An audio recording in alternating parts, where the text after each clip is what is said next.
스테로이드를 무조건 사용하지 말라는 것이 아니고요. 그렇다고 또 뭐 이런 약물들을 여러 난치성 피부질환이나 혈관질환의 명약으로 오인하시지도 말아야 합니다. 이것이 제가 말씀드리는 스테로이드 사용의 주된 포인트입니다.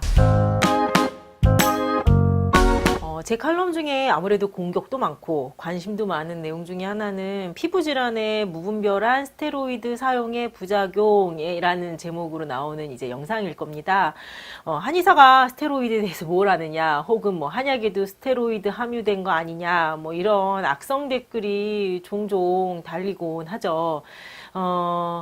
이런 댓글을 보면서 제가 말씀드린 내용이 와전될 가능성이 있었겠구나 싶기도 했습니다. 그래서 이제 오늘은 조금 더 편하게 피부질환에 정말 스테로이드를 사용하면 안 되는지에 대해서 한번 얘기해 볼까 합니다.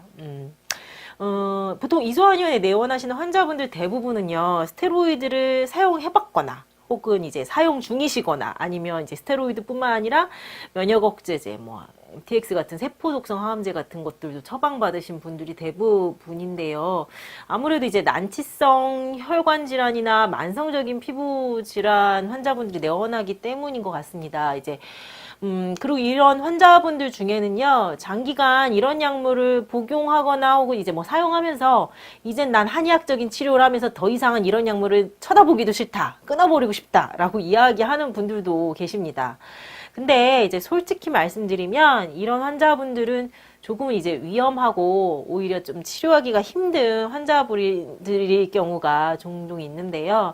뭐 스테로이드 부작용에 대해서 많이 호소는 하시고 저도 말씀은 드리지만 이제 부작용이라 하면 이제 무분별한 사용이나 지나치게 의존할 때 일어나는 일을 말하죠. 이제 그런데 이제 한의학적인 치료는 기능 회복이 목표를 두는 치료이고 서양의학적인 치료는 기전 조절에 탁월한 효과가 있다고 그동안 여러 번 말씀드렸다시피 대부분 만성적인 피부 질환 환자분들은 피부 면역체계가 쉽게 표현하자면 무너져 버렸기 때문에 이제 이런 쓸데없는 면역 반응이나 염증 반응들이 일어나게 됩니다. 이런 상태 보통 우리가 자가 면역 반응이라고 이야기하는데 또 그로 인해서 여러 가지 병적인 상태가 일어난 상황으로 내원하시는 상황에서 물론 가장 좋은 것은 한약이든 양약이든 사용 없이 몸이 이렇게 다 튼튼해져서 이제 면역 체계가 몸에 해로운 물질이 감지될 때만 반응을 하고 무분별한 이런 병적인 상황이 안 일어나는 것이겠죠.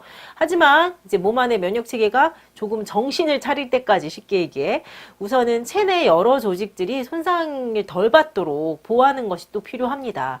그래서 이런 과정들이 이제 질병의 기전을 조절해 줄 수 있는 스테로이드나 면역 억제제 등을 처방받는 것이고, 단 이제 무분별하게 스테로이드나 면역 억제제 등을 사용하면 그나마 정상적이든 면역 기능조차 손상받을 수 있기 때문에 한의학적인 치료로 우리 몸의 정상 기능이 회복될 수 있도록 병행하는 것이 중요합니다. 그리고 또 그때까지는 몸이 더 나빠지지 않도록 뭐 스테로이드나 면역 억제제 등을 이렇게 일시적으로 사용하는 것도 필요합니다.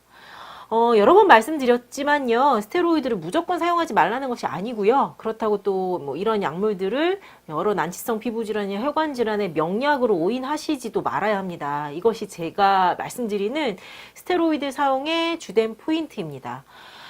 피부 질환에 스테로이드 절대 사용하면 안 됩니까? 라고 얘기하시면 아닙니다. 사용해도 됩니다.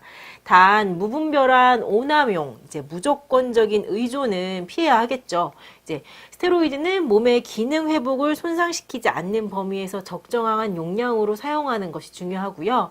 또 이제 스테로이드 부작용을 또 반면 경험하셨다고 하더라도 무분별하게 임의로 약물 사용을 이렇게 탁 중단하는 것도 조심하시고 신중하셔야 합니다.